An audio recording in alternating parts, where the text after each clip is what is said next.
বাংলাদেশে এবং বাংলাদেশের বাইরে পৃথিবীর বিভিন্ন প্রান্তে যে যেখান থেকে চ্যানেল আই দেখছেন, আপনাদের সকলকে সাদর আমন্ত্রণ তৃতীয় মাত্রা দেখবার জন্য। সাম্প্রতিক নানা বিষয় নিয়ে আলোচনার জন্য এখন আমার সঙ্গে স্টুডিওতে রয়েছেন, আমার বায়ে বসা আছেন জাতীয় রাজস্ব বোর্ডের প্রাক্তন চেয়ারম্যান ডক্টর মোহাম্মদ আব্দুল মজিদ। আমার ডানে রয়েছেন real estate and housing association of Bangladesh rehab president doctor Ali Afzal. স্বাগত আপনাদের দুজনকে তৃতীয় মাত্রায়। এই মুহূর্তে বাংলাদেশের অর্থনীতির জন্য সবচেয়ে বড় চ্যালেঞ্জ কী বলে মনে হয় আপনার কাছে? মূল্যস্ফীতি, রাজস্ব আহরণ, ব্যাংকিং খাতের সংস্কার, না আঞ্চলিক এবং বৈশ্বিক যে ভূ রাজনীতি আছে সেটাকে মোকাবেলা করা? ডক্টর মোহাম্মদ আব্দুল মজিদ। ধন্যবাদ। আমি মনে করি সবকটাই। কেননা ইন অর্ডার অফ মেরিট যদি বলি, তাহলে এই মুহূর্তের হচ্ছে আমরা যে বাজেটটা দিয়েছি বা যেটা দেওয়া হয়েছে সেটার সময় বারবার বলা হয়েছে পাস হয়েছে। হ্যাঁ, পাস হয়েছে যেটা বলছি। অন্যান্য সময়ের চাইতে এবারে একটু বেশি করে বলা হয়েছে যে এটা বাস্তবায়ন করা যাবে কিনা। বাস্তবায়ন যোগ্যতার প্রশ্ন নিয়েই বাজেট আলোচনায়, বাজেট বীক্ষণে যেটা ছিল বেশি, সেটা হচ্ছে বাস্তবায়ন করা যাবে কিনা, অর্থাৎ বাস্তবায়নের উপরে জোর দিতে হবে এবং সেটা খুব সিরিয়াসলি মনিটর করতে হবে, দেখতে হবে। ইতিমধ্যে প্রায় 1 মাস হয়ে গেছে বাজেট পাস হয়ে যাওয়ার পর। আমি ছোট উদাহরণ দেই এই বলে, যে এবারের বাজেটে বলা হয়েছে যে 3 মাসের মধ্যে যদি আপনি রিটার্ন জমা দেন ব্যক্তি করদাতার, তাহলে আপনি ওই যে যত রেয়াত বা এইসব সুবিধা পাবেন। অর্থাৎ আপনাকে এনকারেজ করা হচ্ছে আপনি 3 মাসের মধ্যে রিটার্ন দেবেন, যেটা এক সময় ছিল তাই। পরে ওইটা তো নভেম্বরে গেল, তাই এটাকে ওনার ধারাবাহিকভাবে আনার চেষ্টা করা হয়েছে। বলছে 3 মাসের মধ্যে যদি দেওয়া হয় তাহলে you will be getting many facilities etcetera.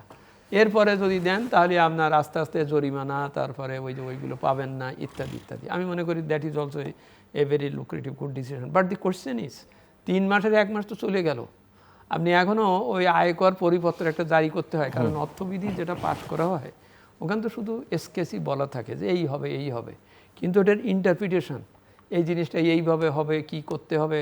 যেমন ওনারা প্রায় বলেছেন যে বাড়ি ভাড়ার বা বাড়ির মালিকের কি কত দিতে হবে, এইসব নিয়ে কিছু কথাবার্তা আছে।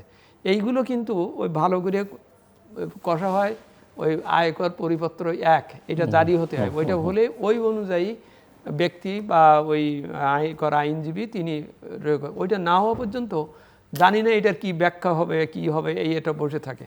1 মাস চলে গেছে, তাহলে 2 মাস সামনে আছে, এখনও ওই পরিপত্র জারি হয়নি। আরেকটা হচ্ছে অনলাইনে দেওয়ার ব্যাপারটা। তো অনলাইনে দেওয়ার ব্যাপার হলে অর্থবিধিতে যেসব নতুন নতুন বিষয় বলা হয়েছে, যেমন প্রথমটা হবে 4 লাখ, তারপরে 10%, 5%, এইগুলো কিন্তু সিস্টেমের ভিতরে ফিট ইন করে দিতে হবে, অর্থাৎ আপগ্রেড করে দিতে হবে সিস্টেমটা, অনলাইনের সিস্টেমটা। তাহলে না it will read your entry. হ্যাঁ, আমার এত হয়েছে, ওখানে যদি লেখা থাকে এটা 10% এত হবে, অটোমেটিক্যালি মেশিন ক্যালকুলেট করবে। সেই আপডেটটাও এখনও করা হয়নি, 1 মাস চলে গেল। আমি এটাই বলতে চাচ্ছি বারবার যে বাস্তবায়নকে যদি আপনি অর্থবহ করতে চান, কারণ আমাদের এবারের বাজেটের সবচেয়ে বড় চ্যালেঞ্জ, বড় প্রশ্ন বলা হয়েছে যে রেভিনিউ বাজেটটা বেশি। এটা করতেই হয়েছে যেহেতু আমি ব্যয়ের বাজেট বেশি করেছি। তো সুতরাং আমার রেভিনিউর উপরে বেশি অ্যাটেনশান দিতেই হবে, থাকতে হবে। সেইটাতেই যদি এই দেখা যায়, যেমন ইতিমধ্যে এনবিআর একটা প্রশাসনিক পরিবর্তনও করা হয়েছে। হ্যাঁ, সেটার কি পরিস্থিতি, সেটা কেমন প্রকাশ করা হচ্ছে, সেই ব্যাপারগুলো দেখার ব্যাপার আছে। তো সেই জন্যেই এইসব প্রশ্নগুলো যাতে না ওঠে এবং সুন্দরভাবে করা যায় সেটা দেখার, এবং ওই বাস্তবায়নের উপরেই আমি থাকতে চাচ্ছি, যে বাস্তবায়ন যোগ্যতাটা, বাস্তবায়নটা দেখাটা। এবং আমরা বলেছিলাম যে 1 জুলাই থেকেই যেন মিডিয়াও বা সবাই যেন সোচ্চার থাকে। এটা অতীতে যেটা হয়, ওই বাজেট পাস করার দিন পর্যন্ত সবাই খুব সোচ্চার থাকে, এটা হচ্ছে কেন, ওটা হচ্ছে কেন ইত্যাদি সমালোচনা ঝড় তুলে তুলে। আর যেই পাস হয়ে যায়, আনটিল নেক্সট ইয়ার ওই যে সম্পূরক বাজেট আসার আগ পর্যন্ত, অর্থাৎ মে মাস বা জুন মাস পর্যন্ত সবাই ঘুমায়, কথা বলেন, একবারও জিজ্ঞেস করে না। শুধুমাত্র সাম্প্রতিককালে মিডিয়া আমাদেরকে একটু প্রশ্ন করে, যেহেতু আমরা এনবিআরে ছিলাম, স্যার দেখেন স্যার টার্গেট এত ছিল, উনি তো করতে পারেন নাই, আমারে জিজ্ঞেস করে। তা আমি বললাম এটার উত্তর আমি কেন দেবো, কীভাবে দেবো, ও পারে না কেন, অর্থনীতি ঠিক করা হয়নি, করা নয়, তা হয়নি ইত্যাদি, যা যেভাবে বলে একটা উত্তর দেই। এই ছাড়া কেউ কিন্তু জিজ্ঞেস করে না। যেমন আমি বলি যে সংস্কার করার জন্যে 2টা কমিটি আমরা যেটা করলেন, বিজনেসম্যানদের কথাতেই তো স্টেক হোল্ডারের কথাতেই তো আমরা সুপারিশগুলো করলাম। বিজনেসম্যানরা কিন্তু বাজেটের সময়ও না, এখনও না, একবারও বলতেছে না যে ওনারা যে সুপারিশটা দিয়েছেন সেইটা বাস্তবায়ন করছেন না কেন। কারণ এই বাস্তবায়নটা তো হবে ওনাদের স্বার্থেই, সকলের স্বার্থে। অর্থাৎ প্রশ্নটা ওইভাবে উঠতেছে না, যেমন পার্লামেন্টের থেকেই প্রশ্নগুলো ওঠা উচিত। কারণ পার্লামেন্টে আমরা তাকে পাঠিয়েছি রিপ্রেজেন্টেটিভ হিসেবে, আমার রিপ্রেজেন্টেটিভ হিসেবে। আমি রাস্তায় যাতে মব না করি, না করি, উনিই কথা বললেই ওইটাই হবে। সেখান থেকে কিন্তু বাজেটের আলোচনার ভিতরে কিন্তু এইসব বিষয়গুলো নাই যে আমরা এইটা কেন, ওইটা কেন, বা এটা কী হচ্ছে, ও আলোচনা অন্যদিকে যাচ্ছে বা যা হচ্ছে। আমি মনে করি বাস্তবায়নটা দেখতে গেলে পয়েন্টে পয়েন্টে খাত ভিত্তিক প্রত্যেকেই যাতে একটা জবাবদিহিমূলক কাজ করে সেইটার দিকে দেখার এবং সেইটার নমুনাটা ঠিক করতে হবে। এটা যেমন মাননীয় প্রধানমন্ত্রী একনেক মিটিংয়ে বলেছেন যে এই যে প্রকল্প বানাতে যে এই যে প্রকল্প করতে যে দীর্ঘসূত্রিত হয়, এটা কমাতে হবে, এর জন্য খরচ বাড়ে। তো এরকম ধরনের পয়েন্ট বাই পয়েন্টে ধরতে হবে, বলতে হবে। না বললে কিন্তু এটা থামবে না বা ইয়ে হবে না। যেখান থেকে যে আয় আসার কথা সেই আয় যদি না আসে, যেমন আপনি শেষে যেটা বললেন ব্যাংক খাত ঠিক করতে হবে, এ করতে হবে, এগুলো কেন? কারণ ব্যাংক ঠিক না হলে, অর্থনীতি ঠিক না হলে রেভিনিউ হবে না। আর ওখানে স্বচ্ছতা না থাকলে আর একটা দিয়ে আরেকজনকে ধরাও যাবে না। এই ধরার পথ, ধরার বিষয়, ব্যাংকিং সেক্টর, এগুলো সবাইকে যার যার মাত্রায় আনার জন্যই যে যে করা উচিত, চেষ্টা করা উচিত সেগুলো। যেমন আপনি হয়তো ফ্যামিলি কার্ডের কথা বলবেন বা খাল কাটার কর্মসূচি, অলরেডি তো বর্ষাকালে এসে গেছে, খাল কাটার কদ্দূর কী হচ্ছে এটা দেখতে হবে। এখানে দৃষ্টিভঙ্গিটা এরকম থাকবে, আপনি নিজে সরকারি পয়সা দিয়ে খাল কেটে রেখে আসবেন, দুদিন পরে ওর কোনো খোঁজ থাকবে না। এটাকে পার্টিসিপেটরি করতে হবে। ওই খাল কাটার ফলে যে জমি হবে, যে পানি হবে, সেটার সুফল যারা ভোগ করবে, ওই পাড়ের লোকেদের, তাদের এইটার সাথে ইন্টিগ্রিটি করতে হবে। করলে হবে কি, ও তখন খেয়াল রাখবে যে আমার এই নদী যেটা কাটলাম এটা যে আবার ডুবে যাচ্ছে কেন, সে খেয়াল রাখবে। এইভাবে পার্টিসিপেটরি করতে হবে, অন্তর্ভুক্তিমূলক আমরা যেটা বলি। যে কোনো পদক্ষেপই আপনি নেবেন অন্তর্ভুক্তিমূলক করতে হবে। কাউকে আপনি পিছনে ফেলে রেখে এসডিজি যেমন আপনি ইয়ে করতে পারবেন না সেরকম। আর এর সাথে সবশেষে এইটুকুই বলি, আমরা 3 বছরের সময় হয়তো পেয়ে যাব বা যাচ্ছি, সেই 3 বছরেরও 1 মাস কিন্তু চলে গেল, যাচ্ছে। অর্থাৎ আমার ওই 3 বছর টার্গেটকে সামনে রাখতে হবে। আমি বীজগণিত বেশি পড়বো না পাটিগণিত বেশি পড়বো, বা আমি কি করব, সে আমার ভঙ্গুর অর্থনীতিকে ঠিক করতে হবে। এটা হচ্ছে বড় সত্য, ভঙ্গুর অর্থনীতি ঠিক করা। আমি সেইটার কী করছি, আমার ম্যান পাওয়ারের রেশনালাইজেশন কী করতেছি, তো সেই সবগুলোর কাজের কিছু লক্ষণ কিন্তু দেখা দিতে হবে। নইলে আবার সেই মনে হবে 3 বছরের সিদ্ধান্ত এখনো পর্যন্ত এটা আসলে না, ওই জেনারেল বডি যাবে। আর এবং যতদূর ধারণা করা যে 3 বছর হবে না, হয়তো 1 বা 2 বছর ম্যাক্সিমাম কিছু সময় পাওয়া যাবে। যাই দিক, তার ভগ্নাংশ হিসেবে প্রত্যেকটা দিনকে কাউন্ট করতে হবে, কাউন্ট করতে হবে। নইলে আবার প্রশ্নটা হয়তো তোলাই যে আবার আপনি সময় চাইলাম কিন্তু আমরা এর মধ্যে কি কাজ করলাম, আপনি বুধবারে যে আবার বলবেন না কালকে আমি পরীক্ষা দিতে পারবো না, আমার জামা ঠিক নাই, এই কথা বললে হবে না। জি, ডক্টর আলী আফজাল, আপনার কাছে ওই একই প্রশ্ন যে আপনি চ্যালেঞ্জগুলো কি দেখেন, এবং আমি কয়েকটা উল্লেখ করলাম, সেগুলো আসলে কোনটাকে আপনি মনে করেন সবচেয়ে বেশি বড় চ্যালেঞ্জ? আসলে সবগুলোই চ্যালেঞ্জ আমি বলবো, হয়তো গ্রেডিং করলে কোনোটা বেশি কোনোটা কম এরকম হবে। দেখুন, আসলে বাজেটটা কত বড় হয়েছে সেটা আমার কাছে বিবেচ্য বিষয় নয়। আমার কাছে বিবেচ্য বিষয় হচ্ছে যে বাজেট দেশের মানুষকে কতটা স্বস্তি দেবে, মানুষ কতটা স্বাচ্ছন্দ্যে থাকবে, দ্রব্যমূল্য কতটা নিয়ন্ত্রণে থাকবে, মূল্যস্ফীতি কতটা নিয়ন্ত্রণ থাকবে, দ্যাট ইজ ভেরি ইম্পর্ট্যান্ট। এবারে বাজেটে ঠিক বাজেট সাধারণত অতীতের যে 54 বছরের ইতিহাস আমরা লম্বা সময় দেখছি, বাজেট পেশার সাথে সাথে মিছিল, মিটিং, বিদ্রোহ অনেক কিছু হয়। এইবার বোধহয় কিছুটা স্বস্তিদায়ক বাজেট আমি বলবো, যে এত বেশি মানে বিরোধী পক্ষ বলি বা পাবলিক সেন্টিমেন্ট বলি, তাতে বোঝা যায় যে এক্সেপ্ট হাউজিং সেক্টর, হাউজিং ছাড়া বাকি জায়গাগুলোতে, রিয়েল এস্টেট সেক্টর ছাড়া বাকি জায়গাগুলোতে হয়তো কিছুটা কমফোর্টেবল হয়েছে, দ্রব্যমূল্য তেমন বাড়ে নাই, বিভিন্ন প্রোডাক্টের দাম, নিত্যপণ্য দাম বাড়ে নাই, ইটস এ গুড সাইন। একই সাথে আমি বলতে চাই যে বাজেটের একটা বড় দিক, আমার সহালোচক বলেছেন ডক্টর এনবিআর এর সাবেক সম্মানিত চেয়ারম্যান, যে মুখ্য বিষয় হচ্ছে যে কেমনে আয় করা যাবে। যে বাজেট হয়েছে ঘাটতি বাজেট 9 লক্ষ 38 হাজার কোটি, রাইট? এরকম ইটস এ বিগ বাজেট। এখন প্রথমে আসবে যে এইটা কেমনে আদায় করা যায়। আর এই মেইন তো স্টেকহোল্ডার আমরা ব্যবসায়ীরা, আমাদের কাছ থেকে মেজর পার্টটা আসবে। আমাদের ট্যাক্স দিতে আপত্তি নেই, ট্যাক্স দিতে হবে না, রাষ্ট্র কীভাবে চলবে। তো একই সাথে আমি বলতে চাই আসলে এর থেকে বেশি গুরুত্ব দেওয়া দরকার যে বাজেটের টাকাটা ব্যয় কোথায় কোথায় হবে, সেটা স্বচ্ছতার সাথে হবে কিনা, যৌক্তিক হবে, জাস্টিফাইড হবে কিনা। কারণ আপনি দেখেছেন অতীতে, আমরা দেখেছি অতীত নিয়ে হয়তো ঘাটাঘাটি অনেক হয়েছে। আমি তারপরে একটু বলতে চাই যে এক হচ্ছে যে এই বাজেটের টাকা তছরুফ হয়েছে, যাচ্ছে তাইভাবে খরচ করা হয়েছে।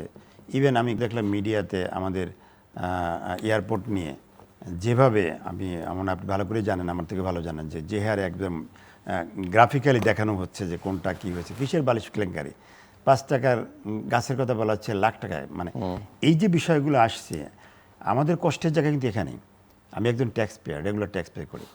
আমার কথা হচ্ছে যে আমি ট্যাক্স রাষ্ট্রকে দিয়েছি রাষ্ট্র উন্নয়নের জন্য, দেশের জনগণের জন্য। কারণ আমার আছে ট্যাক্সের নিয়ম কি, যারা আছে তার কাছ থেকে নিয়ে, যার নাই তাকে রাষ্ট্র দেয়। রাষ্ট্র হচ্ছে মাঝখানে একটা দায়িত্ব পালন করে, সার্ভিস প্রোভাইড করে।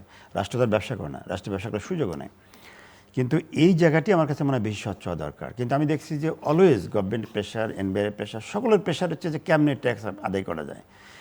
ইভেন সবচেয়ে মজার বিষয় হলো যে এই রাষ্ট্রটা, আমি বলবো যে এটা তুগলকের রাষ্ট্র বলবো এটাকে আমি, যে ব্যবসায় খারাপ হতে পারে না, ব্যবসা খারাপ হয় ভালো হয়। যার জন্য ওই যে যদি ধর্মীয় দৃষ্টিকোণ বলি, যে ব্যবসাকে হালাল করা হয়েছে এই জন্য যে লাভও আছে লসও আছে।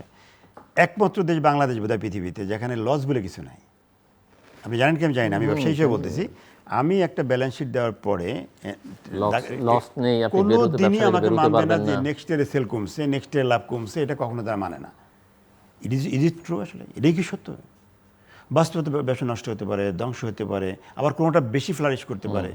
এই রিয়েলিটি কিন্তু নাই। তো এই জায়গাগুলোকে আসলে আমি মনে করি অত্যন্ত স্বচ্ছতার সাথে দেখা দরকার। একই সাথে স্বচ্ছতার পাশাপাশি বলবো যে আনপ্রোডাক্টিভ খাতে ব্যয়। ধরেন রাষ্ট্রের যদি আমি বলি যে বিশাল বিশাল ভবন তৈরি করা হয়েছে কার টাকা দিয়ে? জনগণের টাকা দিয়ে। কিন্তু অনেক ভবনই আমি নিজে যে দেখেছি আগারগাঁতে, অনেক ভবনই অনেকগুলো ফ্লোর পড়ে আছে। এটা যদি প্রাইভেট বিল্ডিং হতো তাহলে কিন্তু এর জাস্টিফাইড ইউজ হতো। কারণ যেহেতু ওই আয়টা আসছে জনগণের, মানে আমাদের ট্যাক্সের টাকা থেকে আসছে বা বিভিন্নভাবে আসছে, অত লোনের টাকা বিভিন্নভাবে আসছে, সেই জায়গায় কিন্তু জবাবদিহির জায়গাটা নাই। তো এই জন্য আমি দুইটা কথা বলেছি। একটা হচ্ছে যে ব্যয়ের জায়গাটা স্বচ্ছতা নিশ্চিত করা দরকার, আর একটা হচ্ছে যে জাস্টিফাইড করা দরকার। আসলে প্রজেক্টটা কি দরকার, আসলে কি এসেনশিয়াল? আমি দেখেছি যে আমিও গভর্নমেন্ট চাকরি করেছি, কথায় কথায় প্রজেক্ট, কিছু হলেই প্রজেক্ট। আর প্রজেক্ট হলেই হচ্ছে যিনি করতেছেন তারও লাভ আছে, যে মন্ত্রণালয়ের প্রজেক্ট তাদের সকলেরই ওখানে কিছু অংশী আছে। একই সাথে বিগত 16 বছর যে দুর্বৃত্তায়নের মাধ্যমে রাষ্ট্রকে ধ্বংস করা হয়েছে, ধ্বংস শব্দটি ইউজ করলাম আমি, যে সেটা হচ্ছে তার মধ্যে তারা কারা ছিল, এদেশের আমলারা, কারা ছিল এদেশের কতিপয় দুষ্ট রাজনীতিবিদ বলবো আমি, আর অসাধু ব্যবসায়ীও ছিল সেখানে। এই চক্র মিলে কিন্তু গোটা 16 বছরে এই দেশটাকে ধ্বংস করেছে। এদের ব্যাংকগুলো ধ্বংস হয়েছে, নন ব্যাংকিং প্রতিষ্ঠান, ইভেন পাবলিক প্রাইভেট ইনস্টিটিউট সবগুলো ধ্বংস হয়েছে কিন্তু। তো সেই জায়গার থেকে রাষ্ট্রকে বেরিয়ে আসতে হবে। আমি বলতে চাই মাননীয় প্রধানমন্ত্রী মাত্র 5 মাস হয়েছে, এটা যথেষ্ট নয় জাজ করার জন্য।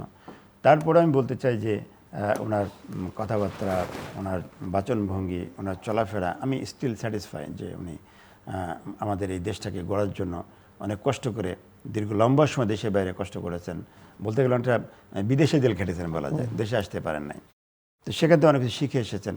তো এই জায়গাটা আমি পজিটিভলি দেখি যে উনি চাচ্ছেন যে রাষ্ট্রটা ভালো হোক, সব জায়গায় স্বচ্ছতা, জবাবদিহিতা নিশ্চিত হোক, আনপ্রোডাক্টিভ খাতে টাকা না যাক, এই বিষয়গুলো আমি দেখেছি উনি অ্যাড্রেস করার চেষ্টা করতেছেন। বাট একই সাথে কোশ্চেন করবো, উনি একাই কি পারবেন এটা করতে? It's a big question. Owner surrounding যদি ভালো না হয়, যেটা অতীতেও হয়েছে, দেখেন যদি সারাউন্ডিং ভালো না হয় তাহলে উনি চাইলেও কিন্তু পারবেন না। আপনি দেখেন সেই পুরনো আমলাতন্ত্র, সেই পুরনো ব্যবসায়ী সিন্ডিকেট, সেই পুরনো রাজনীতিবিদ, অনেকে ভোল্ট পাল্টাইছে, আর কিছু ধরেন যে মুষ্টিমেয় দাগি যেগুলো বা বড় বড় যেগুলো আছে সেগুলো হয়তো জেলে গেছে বা দেশের বাইরে পালিয়ে গেছে, বাকিরা সবাই কিন্তু এই সয়েলে রয়ে গেছে।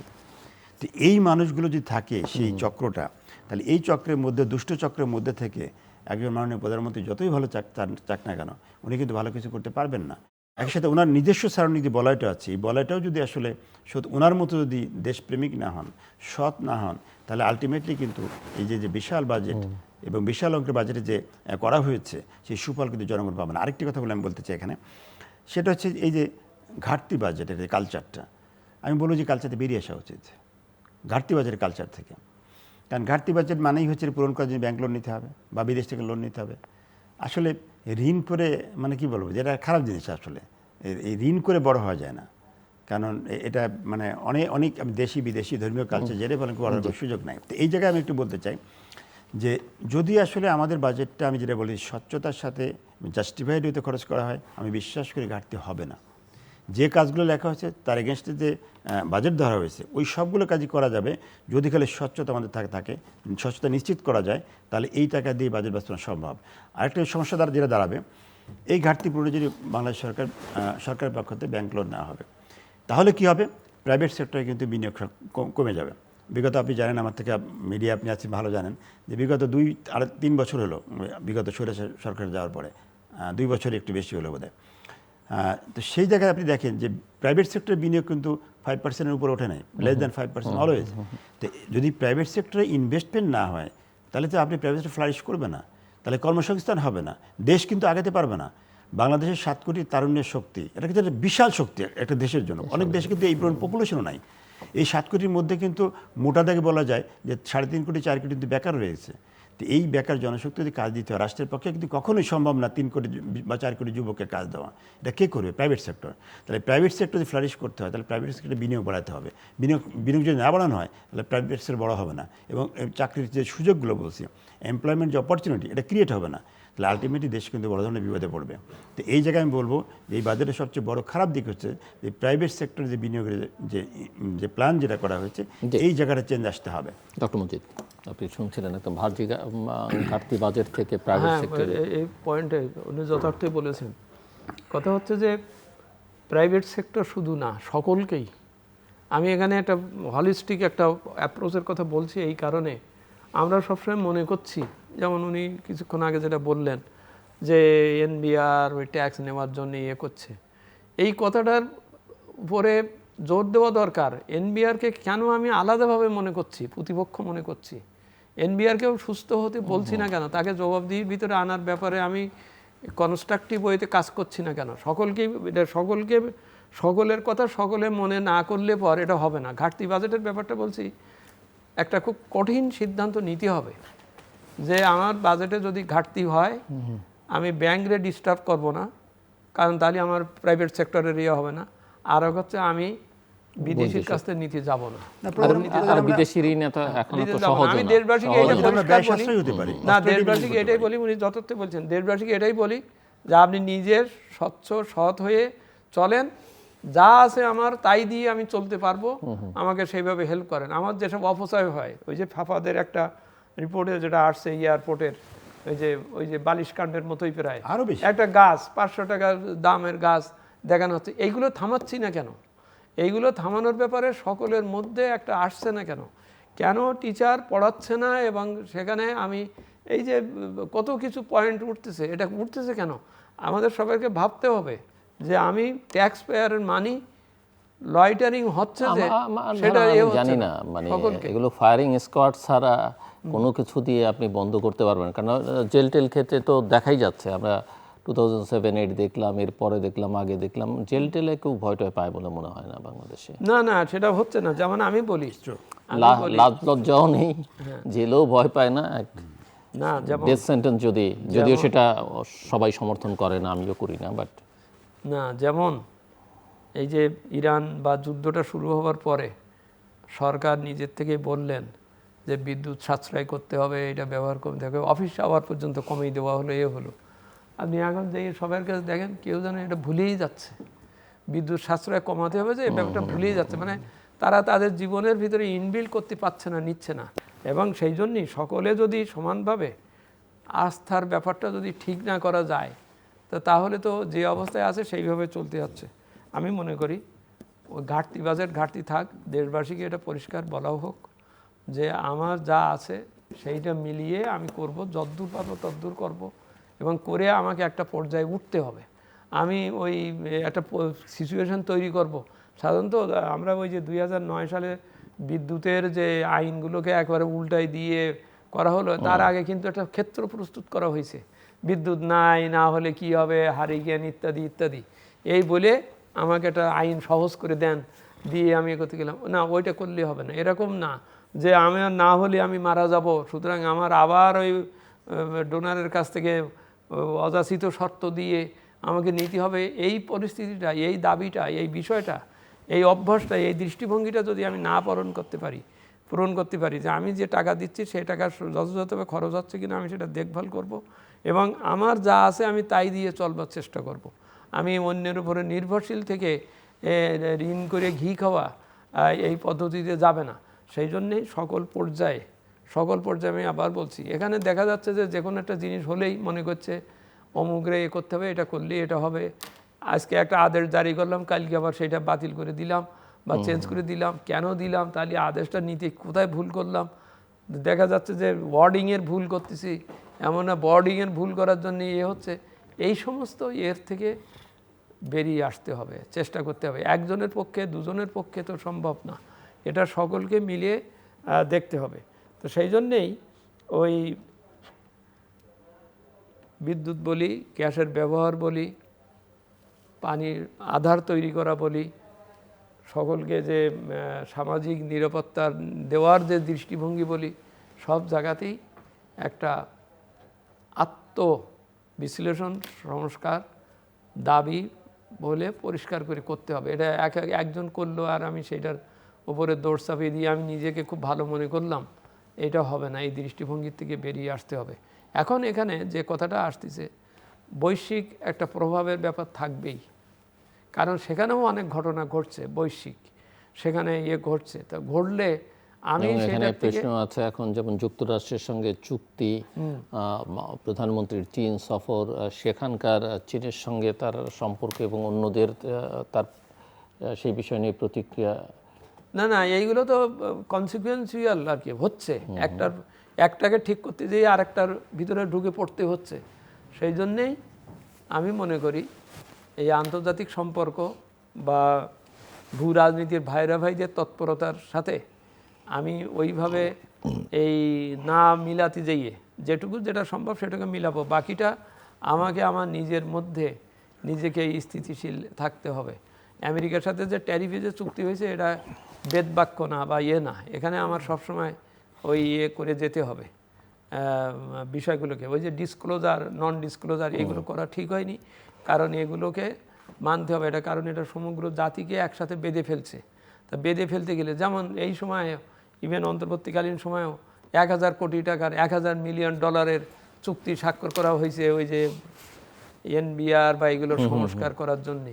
হয় আপনি নিজের মতো নিজে করবেন, আপনার অটোমেশন আপনি নিজে করবেন, নিজের দেশে আপনার ভেন্ডর আছে, নিজের সিস্টেম দিয়ে আপনি করবেন, যেটুকু পারবেন সেটুকু করবেন। আপনি আরেকজনের কাছ থেকে লোন নিয়ে, বিদেশি ভেন্ডর দিয়ে, সে আমার ডাটা সব নিয়ে যাবে, তারপর দুদিন পর চলে যাবে, আমি এই গচ্চা দিতে, এটা জাতি হিসেবে আমাদেরকে অবশ্যই আত্মশাসন করতে হবে। গচ্চা আর দেওয়া যাবে না, গচ্চা করতে গেলে হবে না। কারণ একটা করে প্রকল্প, একটা উপায়, উপলক্ষ তৈরি করে তারপরে আমাকে চলতে হবে। ডক্টর আফজাল একটা প্রশ্ন তুলেছেন যে ট্যাক্সেশনের ক্ষেত্রে যে ট্যাক্স ডিপার্টমেন্ট আসলে ওই যে কোনো ব্যবসায়ের লসটা মানতে রাজি না, তাদের পলিসিটা হচ্ছে যে আপনাকে ব্যবসায় লাভ করতে হবে, এবং লাভ করেন আর লস করেন, আপনাকে লাভের এটা তো আমি তো এটাই বলছি, এটা বশংবাদ বদভ্যাস গড়ে উঠেছে, এবং এইটার বিরুদ্ধে সোচ্চার হতে হবে সকলকেই। এনবিআর নিজের সোচ্চার হবে না, বা সে পারবে না, তাকে জবাবদিহি করার ব্যাপারে যদি আমি না ঠিক করি তাহলে এটা হতে থাকবে। তো সেই জন্যই বলছি যে আপনি সংস্কার চাইলেন, আপনার সংস্কারের একটা পরিকার, যেমন আমি শ্বেতপত্রের কথাটাই বলি, একদম নতুন অন্তর্বর্তীকালীন সরকার এসে শ্বেতপত্র তৈরি করলো, সেখানে সে দেখাই দিল, লিস্ট করে দিল এখানে এই অন্যায় হয়েছে। এই শ্বেতপত্রটা পড়তে হবে না, শ্বেতপত্রটা বাস্তবায়নের দিক যেতে হবে না, কারণ শ্বেতপত্রের বিষয়গুলোকে যদি আমি এখন অ্যাড্রেস না করি তাহলে তো সবাই মনে করবে ও আবার আর একটা শ্বেতপত্র ভবিষ্যতে লিখবে, তাতে আমার কি। হ্যাঁ, এই যে ব্যাপারটা এখানে, এই জন্যেই জবাবদিহিতার পরিবেশ সৃষ্টি করার জন্যেই শ্বেতপত্রে কি বলেছে, সংস্কারে কি বলেছে, আমাকে এগুতে হবে। যেমন একটা ডিপার্টমেন্টের কথা বলি, একটা ডিপার্টমেন্টকে আপনি 2 ভাগ করলেন, দুটো সিস্টেমের জন্য করলেন, করে বললেন যে এইভাবে হবে। এখন আপনি সাম্প্রতিককালে একটা প্রশাসনিক একটা ব্যবস্থা নিলেন, সেটা কি আপনি আগের আইনে করলেন না পরের আইনে করলেন বোঝা যাচ্ছে না স্পষ্ট। তারপরে it is a leadership position, leadership পজিশনে আপনি কাকে দিচ্ছেন, সে লিডারশিপটা দিতে পারবে কি না, এই ধরনের ব্যাপারগুলো আছে। অর্থাৎ ভুল আর না, ভুল করতে যাওয়ার পথে থাকা ঠিক না, এবং এই ব্যাপারে সকলকেই সজ্ঞান সচেষ্ট থাকতে হবে। ওনারা কিন্তু একবারও মানে বিজনেসম্যান বা অন্যরা কিন্তু একবারও জোর কণ্ঠ হচ্ছেন না যে সংস্কার নাই কেন, সংস্কার করা হচ্ছে না কেন, শুধু দোষ দিয়ে গেলাম যে এনবিআর আমার সাথে খারাপ ব্যবহার করতেছে, রুল ব্যবহার করতেছে। আমাদের রিপোর্টগুলো পড়ে দেখেন, সেখানে সব পরিষ্কার করে খুঁটিনাটি করে বলে দেওয়া হয়েছে যে এগুলো করতে হবে।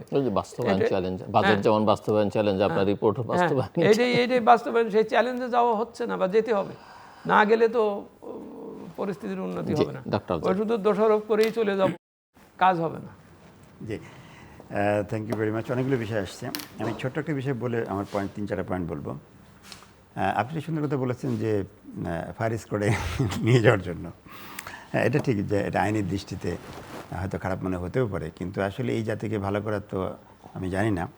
তবে একটা বেসিক বিষয় বলতে চাই, আমাদের এই রাষ্ট্রের জন্য 54 বছরে এটা আমাদের সকলের ব্যর্থতা যে আমাদের এই রাষ্ট্রের শিক্ষা ব্যবস্থা সৎ, দক্ষ, ডাইনামিক, দেশপ্রেমিক লিডার তৈরি করতে ব্যর্থ হয়েছে। In all respect, not only Amla, police, administration.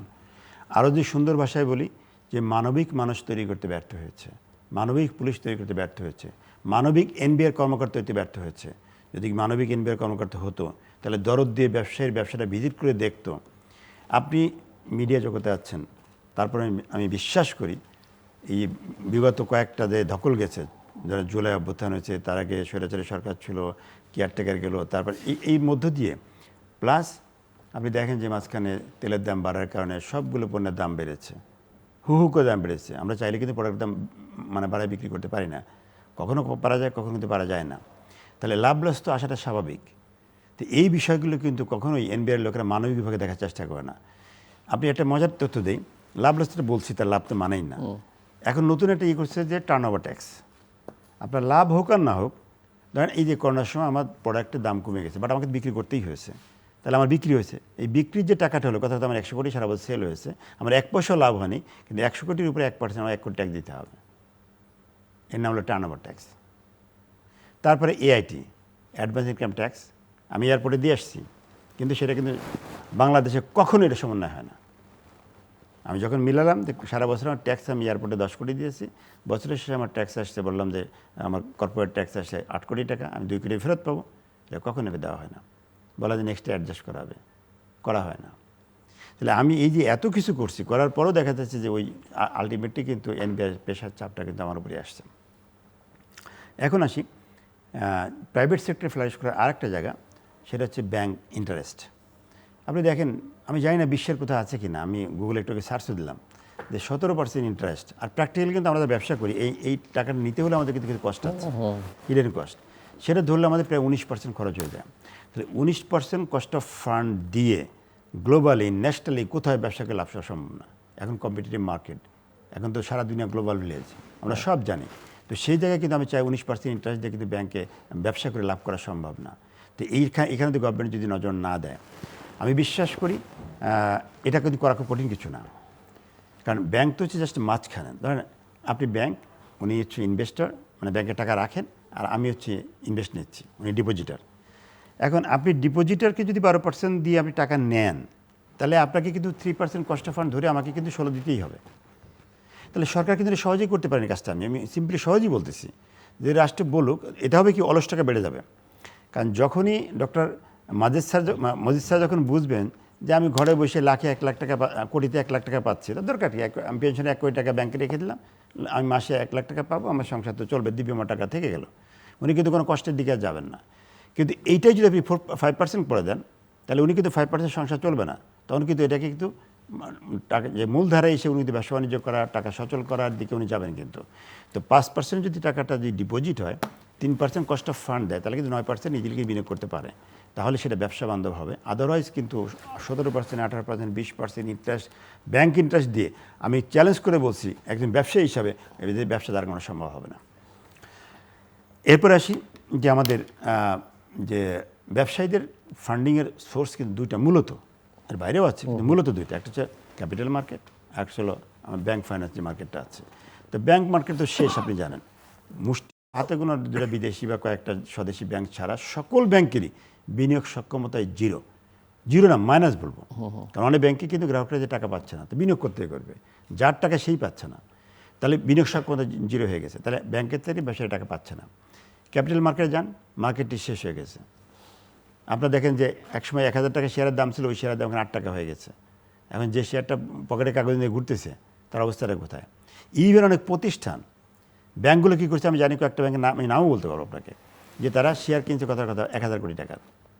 এখন ওই শেয়ারের ভ্যালু কিন্তু 100 কোটি টাকা, এখন বিক্রিও করে না, ভাঙ্গায় না, ওই 1000 কোটি ধরে রেখে দিছে যে আমি তো বিক্রি করিনি, আমার 1000 টাকা কেনা আছে, যে টাকা কেনা আছে ওই টাকা আমি ধরে রাখছেন, বাট বাস্তবে কিন্তু ওরা তাকে বিক্রি করে এখন কিন্তু তাকে 900 কোটি টাকা লস দেখাতে হবে। That's a real fact. তো এই যে আমাদের তালিকা হচ্ছে কি, একদিকে ব্যাংকের ইন্টারেস্ট রেট বেশি, ব্যাংকে টাকা নাই, অন্যদিকে ক্যাপিটাল মার্কেটের অবস্থা খারাপ, তাহলে আমার প্রাইভেট সেক্টর দাঁড়াবে কোথায়? রাষ্ট্রকে যারা ভাবতে হবে। আপনি শুধু ভাবছেন কেমন ব্যবসায়ী থেকে ট্যাক্স নেওয়া যায়, শুধু ভাবছেন যে আপনি চাপ দিলে, আপনি কি মনে করছেন ব্যবসায়ীরা কি টাকার মেশিন যে চাপ দিলে বেরোবে, চাপ দিলেই বেরোবে? আমি আগে মজা করে বলছি, এবার চাপ দেন মরিয়ে যাবে সব কটা, এবার আর থাকবে না সব। তো এই জায়গাটায় আমাদেরকে আসলে খেয়াল করতে হবে। তবে এটাও ঠিক, আমি স্বীকার করি, ব্যালেন্স কথা বলা ভালো, 100% ব্যবসায়ী সৎ আমি একটা বলছি না, কিছু দুষ্ট লোক থাকবে। যেমন আমার মাননীয় প্রধানমন্ত্রী বলতে পারবেন না যে 18 কোটি মানুষ সৎ, আমরাও বলতে পারবো না ব্যবসা কমিটি সবাই সৎ, কিছু থাকবে, তাদের যে আইন আছে, কোর্ট আছে, আদালত আছে, দ্যাটস ডিফারেন্ট। বাট গণহারে পাইকারি দরে সব ব্যবসায়ীকে এই যে এআইটি নিয়ে টাকা ফেরত না দেওয়া, টার্নওভার ট্যাক্স নেওয়া, এআইটি না মানে কি? সিম্পল কথা হচ্ছে যে আমি ব্যবসায়ীকে ট্রাস্ট করে বিশ্বাস করি না, আমি আগেই ট্যাক্সটা নিয়ে নিচ্ছি, ফাইন নেন, ভালো কথা, কিন্তু আপনি যদি বছর অ্যাডজাস্ট করবেন, অ্যাডজাস্ট করছেন না। তো এই জায়গাগুলো অ্যাডজাস্ট না করা হয় তাহলে কিন্তু ব্যবসা ফ্লাইশ করবে না। আরেকটা অপশন আছে যে এফডিআই, ফরেন ডিরেক্ট ইনভেস্টমেন্ট, যারা বিদেশ থেকে আসে। এখন আসছে না কেন? আপনি দেখেন লম্বা সময় কিন্তু বিদেশে বাংলাদেশে কিন্তু বিনিয়োগ নাই, হয়তো বলতে পারেন ছিটাফোটা কিছু কিছু আসতেছে অল্প অল্প। এটা আমাদের দেশের যে 18 কোটি মানুষের চাহিদার তুলনায় আমাদের যে টোটাল যে এক্সপেন্ডিচার আছে সেই তুলনায় কিন্তু আমি বলি খুবই নগণ্য। এটা অনেক ছোট্ট দেশে দেখেন 1 কোটি মানুষ, তাদের কিন্তু অনেক বেশি আছে এই ফরেন ডিরেক্ট ইনভেস্টমেন্ট, কিন্তু সেখানে আসছে না কেন? That's a big question. এই জায়গাটাও সরকারকে নজর দিতে হবে। যেমন আমি একবার এই কিছুদিন আগে বাংলাদেশ ব্যাংকে মিটিং করলাম, আমরা আমাদের রিহাবের পক্ষ থেকে ইলেক্টেড হওয়ার পরে তো সব জায়গায় মিটিং করে, লাস্ট মাননীয় প্রধানমন্ত্রীর সাথে মিটিং করার সুযোগ আমাদের হয়েছে। ওনাকে আমি সব কথাগুলো বলার চেষ্টা করেছি, কী হবে জানি না, কিন্তু আমি ওনাকে ধন্যবাদ জানাই যে আমি কথাগুলো বলার সুযোগ পেয়েছি। আমি সবগুলো কথা ওনাকে 10-12 মিনিটের মধ্যে মানে বলে ফেলতে পেরেছি। আমি বলবো যে ওনার অ্যাপ্রোচ, ওনার বডি ল্যাঙ্গুয়েজ, ওনার কথাবার্তা, আমাদেরকে যেভাবে রিসিভ করেছেন, আনসার দিয়েছেন, আমি একদম ফুললি স্যাটিসফাই এবং রিয়েলি আমি হ্যাপি। এবং আমার কাছে মনে হয়েছে, আমি তখন ভাবতেছিলাম যে 20 বছর আগের তারেক জিয়া আর প্রধানমন্ত্রী Tarique Zia is far different. উনি যথেষ্ট ম্যাচুর এবং অনেক কিছু শিখে আসছেন। এবং আমি বলছি না ফিউচার কী হবে, বাট আমি বলছি যে এই 5 মাসের জন্য যে যে যে প্রচেষ্টাটা আমি বলবো, ওনার যে বডি ল্যাঙ্গুয়েজ, চলাফেরা, কথাবার্তা, আমি বলবো এটা দেশের জন্য ওনার বোঝাই যায় উনি দেশটাকে ভালোবাসেন, দেশটাকে গড়তে চাচ্ছেন উনি। এখন আসেন এফডিআই যে ব্যাপারটা, আমি বাংলাদেশ ব্যাংকে মিটিং করলাম, একটা ইউনিট আছে আপনি জানেন যে বিএফআইইউ, যেটা ফাইন্যান্সিয়াল ইন্টেলিজেন্স ইউনিট। এখন ওনারা আমাদেরকে ডেকে মানে ভাবটা এরকম যে আমরা রিহাবের সব লোকেরা চোর বাটপাট, এদেরকে ধরার জন্য ওনারা আমাদেরকে ডাকছেন যে আপনাদেরকে হেল্প করেন, ওদেরকে ধরতে হবে। তা আমি প্রথমে বললাম, দেখেন আপনারা তো এই ইউনিট আছেন এটা ধরার জন্য, তো এই ইউনিটটা তৈরি হয়েছে 2012 সালে। আমি যেহেতু পিএইচডি করছি, স্যারের মধ্যে আমরা পড়াশোনা করি একসাথে, তো অভ্যস্ত যেখানে জায়গায় পড়াশোনা করি, নাহলে গুগলে সার্চ বের করে নিয়ে গিয়ে। তা আপনাদের এটা তৈরি হলো 12 সালে, তো 12 সালের পর থেকে তো সবচেয়ে বেশি টাকা দেশে বেড়ে পাচার হয়েছে, তাহলে আপনাদের কাজটা কি? তো 12 সালের আগেই তো ভালো ছিল, তো ইউনিট করার দরকারটা কী হয়েছে?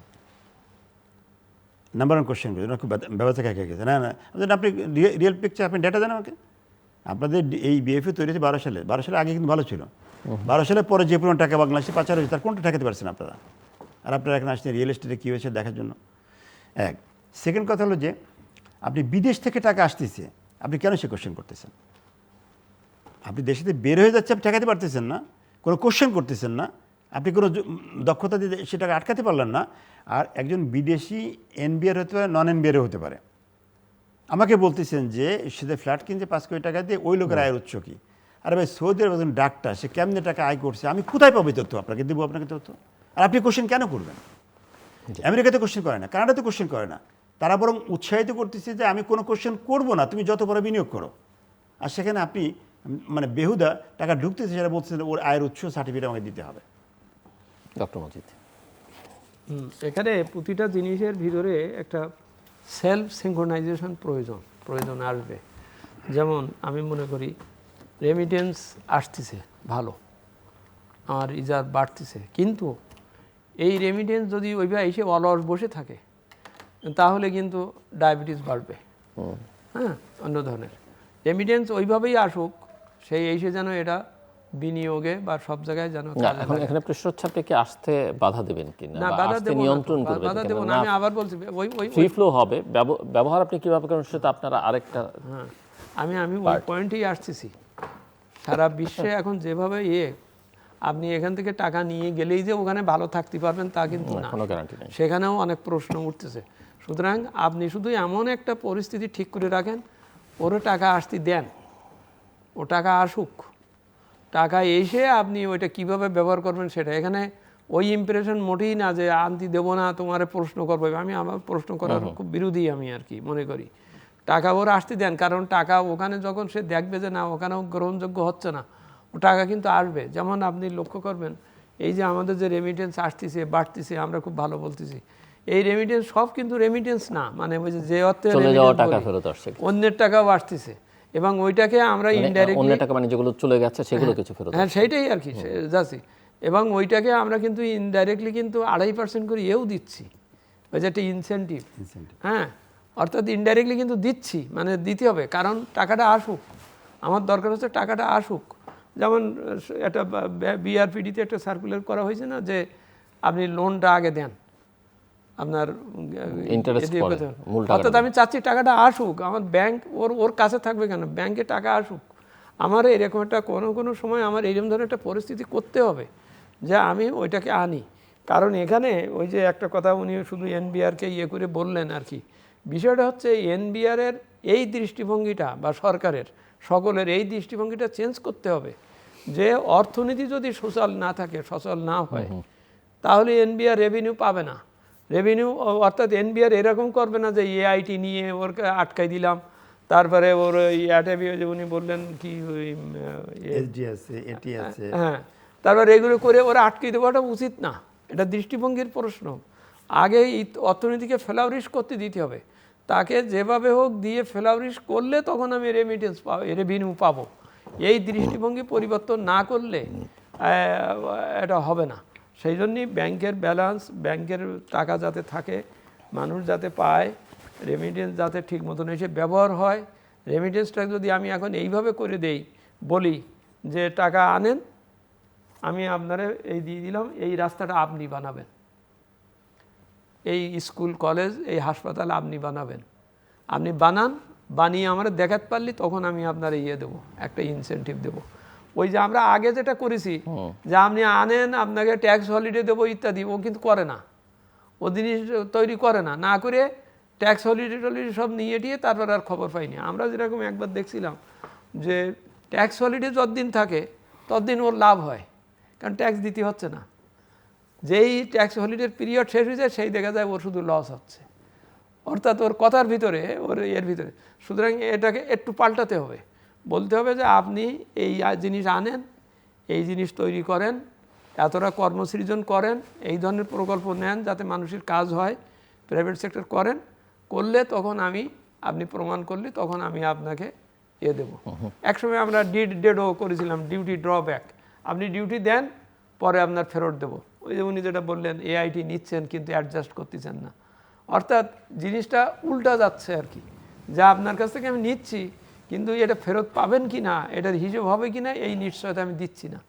আমরা বরং এখন এইভাবে করা উচিত যে না, আপনি আনেন, আপনি ব্যবহার করেন, করে দেখান, প্রমাণ করতে যদি পারেন হলেন, তখন আপনি এর একটা পাবেন।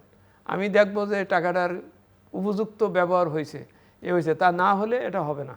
এই জন্যেই কথা ওইটাই, অর্থনীতিকে সুস্থ করতে হবে, এইটা হবে মাস্ট প্রথম টার্গেট। করতে গেলে ওনাকে কি কি ফ্যাসিলিটিস দিতে হবে এটা দিতে হবে। বারবার ওই এআইটি দিয়ে কাটিয়ে নিলাম, ওই আরও এই কথা কাটকে দিয়ে ওনাকে আটকে দিলে হবে না। জাস্ট প্যারাডাইম শিফট প্রয়োজন, প্যারাডাইম শিফট প্রয়োজন ফর দ্য টাইম বিং। কারণ আমি জবাবদিহির ভিতরে না আনলে বা না আসলে, স্বচ্ছতার ভিতর না আপনি আসলে, কি সেই লক্ষণ দেখতে পাচ্ছেন যে প্যারাডাইম শিফটের কথা বলছেন, সরকারের নতুন সরকারের নিয়ম নীতি ওই জন্যই তো দেখতে প্রথমে পাচ্ছেন? বললাম বাস্তবায়ন 1 মাস চলে গেল।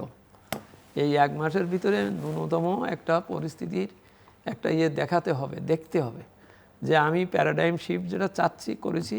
কারণ অনেক বিভিন্ন দেশের সঙ্গে মুক্ত বাণিজ্য না খুব সাধারণভাবে বলি, যেসব জিনিসগুলোকে আমি ওই যে দাম কমাইছি, ডিউটি কমিয়েছি, বা আমাদের বিখ্যাত মানিটারি পলিসিতে যেসব কথাগুলো বলা হয়েছে, প্রকৃতপক্ষে বাজারে ওইসব জিনিসের দাম কমেছে কিনা, এই মনিটরিংয়ে কোনো দুর্বলতা আছে কিনা, এটা নিশ্চিত করতে হবে। আমি ডিউটি কমালাম ঠিকই আছে, কিন্তু সেই বেনিফিটটা মানুষ বেনিফিটটা পাইলো না। আমি রাষ্ট্র এদিকে রেভিনিউ লস করলাম, ওদিকে ও বেনিফিট পেল না। এই জায়গাটাই, অর্থাৎ আমি বলতে চাচ্ছি যে জবাবদিহিতাটা, স্বচ্ছতাটা, এটাকে সকলে মনে প্রাণে গ্রহণ করে বাস্তবায়নে যেতে হবে। আমি কিছু জিনিস পকেটে রাখলাম, কিছু জিনিস মনে করলাম আমি আমার রেগুলেটরি প্রতিষ্ঠানগুলোকে যদি আবার ওই ঠুটো জগন্নাথ বানিয়ে ফেলি, হ্যাঁ, তাকে যদি আমি একটা পকেটস্থ করে ফেলি, তাহলে তো কোনো কাজ হবে না। সকলকেই জবাবদিহির মধ্যে আনতে হবে। রেভিনিউ আনার ব্যাপারে যে রেভিনিউ আনছে তাকেও, যে বিজনেসম্যান, এবং এটা বড় দৃষ্টি থাকবে যে ভালো সৎ ব্যবসায়ী, তাকে প্রোটেকশন দিতে হবে। আর আপনি যে খারাপ তারে ধরবেন, তারে ধরার জন্য আপনি খুব কড়া আইন বানালেন, বানিয়ে প্রয়োগটা করলেন ওই যে লোক দেয়, যে লোকে করে। এইটার থেকে এই প্যারাডাইম শিফট চাচ্ছি। কারণ আপনাকে ওই দুষ্টের দমন, শিষ্টের পালন, এটাকে মনে প্রাণে প্রমাণ করতে হবে, দেখাতে হবে। ওনাকে ফ্যাসিলিটিস দিতে হবে, দিয়ে ওনাকে প্রোটেকশন করতে হবে। আর অন দ্য আদার হ্যান্ড, এই যিনি দুষ্টামি করছেন বা করছেন, সে ব্যাপারে আমার যথাযথ করতে হবে। যেমন এই অর্থ ফেরত আনার ব্যাপারেই আমি বলি কথাটা। টাকা তো চুরি হয়ে গেছে, নিয়ে গেছে, যিনি নিয়ে গেছেন তিনি শক্তিশালী হয়েছেন, তিনি আপনার ওই যে ফেরত আনার যে প্রক্রিয়া যাবেন, সেখানেও বাধা দেওয়ার সক্ষমতা তার হয়ে গেছে। তার সুতরাং আপনি ওখানে ওই ফাইট দিয়ে ওর সাথে যদি আপনি মামলাও করেন, তাও সময় সাপেক্ষ ব্যাপার। আপনি এখানে বরং এমন একটা পরিবেশ তৈরি করেন, যেটা কিছুক্ষণ আগে আমি বললাম, এমন একটা পরিবেশ তৈরি করেন, ওর টাকা ও নিজে নিয়ে আসবে, নিয়ে এসে এখানে খাটাবে।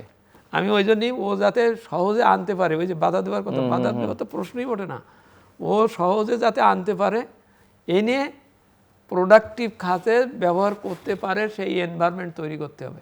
আপনি ভালো এনভায়রনমেন্ট তৈরি করে দেন, নিজের টাকা নিজে, খোকাবাবুর প্রত্যাবর্তন হবে। ডক্টর আফজাল, আমরা ক্লোজিং রিমার্কস, ফাইনাল রাউন্ড।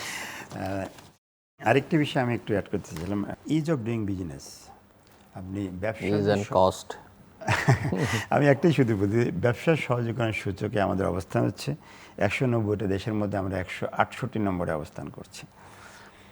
এটা যদি সরকার অ্যাড্রেস না করে, আমি বর্তমান নির্বাচন সরকারকে বলতে হতে এটা বাদ দিলাম, যদি এই জায়গায় অ্যাড্রেস না করা হয়, 7 কোটি তারুণ্যের শক্তি যে 4 কোটি জব পায়নি, তাদের সবাইকে কিন্তু প্রাইভেট পাবলিক মিলেও কিন্তু জব দেওয়া যাবে না। বেস্ট হয়েছে তাদেরকে এন্টারপ্রেনার তৈরি করা। আপনি এন্টারপ্রেনার তৈরি করতে হলে আপনাকে কিন্তু এই সুযোগটা দিতে হবে। আপনি ট্রেড লাইসেন্স করতে গেলে হ্যাসেল, 1000 টাকা গভর্নমেন্ট ফি, কথার কথা 5000 টাকা গভর্নমেন্ট ফি, 50,000 টাকা না দিলে সেই লাইসেন্সটা হয় না। তারপরে আমাদের একটা ইন্ডাস্ট্রি করতে অসংখ্য লাইসেন্স আমরা জানি না, ফায়ারের লাইসেন্স, এনভায়রনমেন্টাল লাইসেন্স থেকে শুরু করে দুনিয়ার অসংখ্য লাইসেন্স লাগে, এবং প্রত্যেকটাতে হ্যাসেল ফেস করতে হচ্ছে। রাষ্ট্র যা পায় তার থেকে, আমি প্রাইম মিনিস্টারকে এই কথাটাই বলছিলাম যে আমরা তো ট্যাক্স দিয়ে চাই, তো ট্যাক্স তো রাষ্ট্রের 5 টাকা, কিন্তু 5 টাকা দিতে গেলে আমাকে আরও 20 টাকা বাইরে খরচ করতে হয়। আপনি ট্যাক্সটাই 10 টাকা নেন, কিন্তু এটা হাতের ছোঁয়া বাদ দেন, এটা ফুললি ডিজিটালাইজ করে দেন, একদম টোটাল ডিজিটালাইজড। আমি অত তৃপ্তি পাবো যে আমি রাষ্ট্রের জন্য 10 টাকা দিয়েছি, 10 টাকায় রাষ্ট্র পেয়েছে, আমার আর কোনো টাকা লাগে নাই। কিন্তু এখন 5 টাকা রাষ্ট্র নাই, কিন্তু আমাকে আরও 25 টাকা ব্যয় করতে হয় ওই 5 টাকা দেওয়ার জন্য। তো সেই জায়গাতে আমি বলবো যে এই দেশ ব্যবসা যদি সহজীকরণ না করা হয়, দেশে যদি এন্টারপ্রেনার তৈরি করে না হয়, তাহলে এই যে বেকার যত বিশাল যুব সমাজ পড়ে আছে, তারা কিন্তু একসময় কিন্তু সমাজের জন্য, এই রাষ্ট্রের জন্য, পরিবারের জন্য একটা বোঝা হয়ে দাঁড়াবে। তো এই জায়গাটায় মনে করি রাষ্ট্রকে অ্যাড্রেস করা দরকার। একই সাথে রাষ্ট্রের মধ্যে একটা এনভায়রনমেন্ট ক্রিয়েট করতে হবে, যে যাতে করে বিদেশে যারা আছেন, আপনি দেখেন আজকে সৌদি আরব তো তেল সমৃদ্ধ দেশ, তারাও কিন্তু বিদেশি বিনিয়োগ অ্যাট্রাক্ট করার জন্য তারা কিন্তু নতুন নতুন প্রজেক্ট হাতে নিয়েছে। আপনি জানেন ভিশন 2030 তারা স্টার্ট করেছে। দুবাই তেল সমৃদ্ধ দেশ, তারাও কিন্তু বিদেশি ইনভেস্টরকে নিয়ে আসছে। তো আমরা বাংলাদেশ কেন পারবো না? আমাদের সেই এনভায়রনমেন্ট, সেই পরিবেশ দিলে আমরাও সেটা করতে পারবো, আমি বিশ্বাস করি এটা। তো আমি বিশ্বাস করি রাষ্ট্র এই কাজটি করবে। আর সবচেয়ে যেহেতু আমি রিয়া প্রেসিডেন্ট, একটা কথা না বলেই পারছি না, যে আসলে রিয়েল এস্টেট সেক্টরটা সত্যি খুব খারাপ অবস্থায় আছে।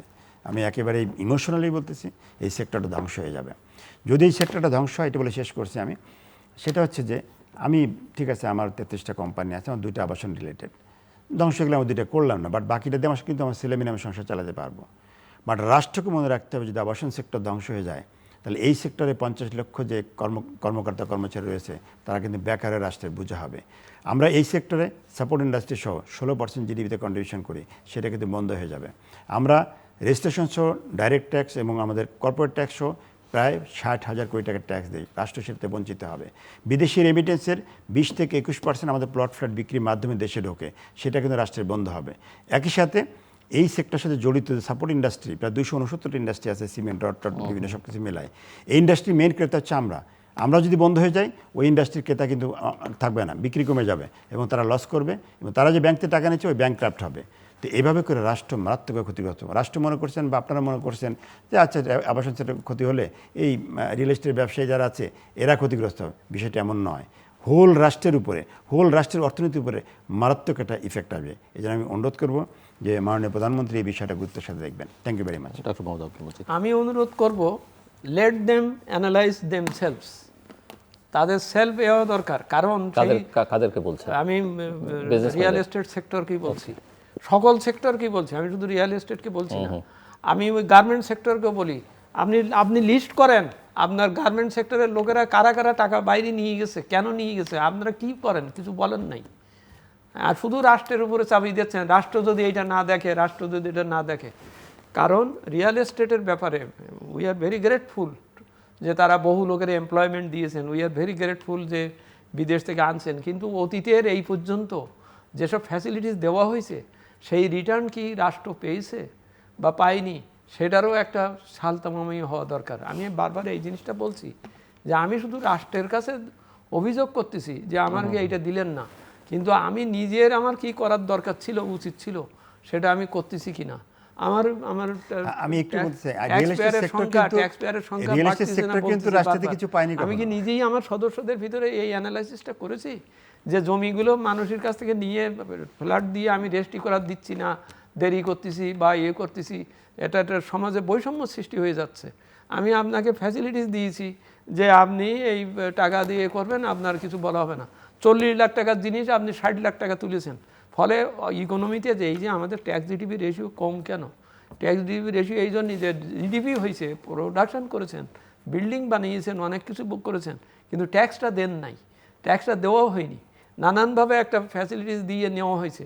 এই যে বৈষম্যটা সৃষ্টি হয়ে গেছে, অর্থনীতি ইনইকুয়ালিটি যা সৃষ্টি হয়ে গেছে, সেইটার দিকে সকলকেই আত্মসচেতন, আত্মসমালোচনার পয়েন্টে যেতে হবে।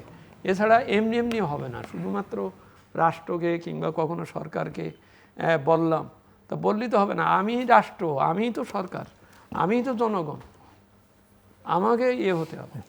দর্শক, অনুষ্ঠানের শেষ প্রান্তে আমরা সামাজিক যোগাযোগ মাধ্যম ফেসবুক, এক্স এবং ইউটিউবে তৃতীয় মাত্রা লাইভ স্ট্রিম হতে আপনারা দেখতে পারেন। টেলিভিশনের পর্দায় দেখতে না পারলে যে কোনো সময় যে কোনো স্থান থেকে ইউটিউবে তৃতীয় মাত্রা চ্যানেলটি সাবস্ক্রাইব করে এই পর্ব বা পুরনো পর্বগুলো আপনারা দেখতে পারেন। ডক্টর আলী আফজাল এবং ডক্টর মোহাম্মদ আব্দুল মজিদ, অসংখ্য ধন্যবাদ এই আলোচনা অংশ নেওয়ার জন্য। দর্শক, আমরা দেশের অর্থনীতি, ব্যবসা বাণিজ্য নিয়ে কথা বলছিলাম এবং নানা রকমের চ্যালেঞ্জ আছে।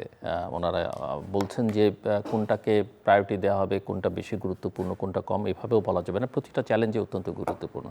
আর সেখানে ভূরাজনৈতিক চ্যালেঞ্জ আছে, মূল্যস্ফীতির চ্যালেঞ্জ আছে, রাজস্ব আহরণের চ্যালেঞ্জ আছে, সংস্কার একটা বড় ইস্যু, সেটা ওনারা বলছেন ব্যাংকিং খাতের সংস্কার একটা বড় চ্যালেঞ্জের জায়গা। বাজেট একটা পাস হয়েছে, তার কার্যক্রম শুরু হয়েছে, কিন্তু সেটার বাস্তবায়ন যে চ্যালেঞ্জের মুখে, সেটা ওনারা বলেছেন। অর্থ কোত্থেকে আসবে সেই প্রশ্ন তুলেছেন। আবার অর্থ আসার চেয়েতেও বড় প্রশ্ন তুলেছেন আমার এক অতিথি, যে ব্যয়টা হচ্ছে সেটা কোথায় হচ্ছে এবং সেই ব্যয়ের গুণগত মান কি। এই সব নানা প্রশ্ন আছে। রাষ্ট্রের ক্ষেত্রে আমরা সরকারের দিকে তাকিয়ে থাকি, কিন্তু নাগরিক হিসেবে আমাদের দায়িত্ব আছে। নিঃসন্দেহে প্রাইভেট সেক্টরকে আরও সচল, সক্রিয়, গতিশীল করা দরকার, কিন্তু একই সঙ্গে এই প্রশ্নটা যেন আমরা নাগরিক প্রত্যেকে তিনি ব্যবসায়ী হন, পেশাজীবী হন, যেই হন না কেন, আমি আমার দায়িত্ব পালন করছি কিনা সেটা একটা বড় প্রশ্ন। এবং সব মিলিয়ে যে জায়গাগুলো নিশ্চিত করা দরকার সেটা হচ্ছে স্বচ্ছতা প্রতিটা কাজের ক্ষেত্রে, রাষ্ট্রের হোক, ব্যক্তিগত পর্যায়ে হোক, প্রাতিষ্ঠানিক পর্যায়ে হোক, স্বচ্ছতা, জবাবদিহিতা, সুশাসন, এই বিষয়গুলো যতক্ষণ পর্যন্ত আমরা নিশ্চিত না করতে পারবো এই সংকট কিন্তু আসলে থেকেই যাবে।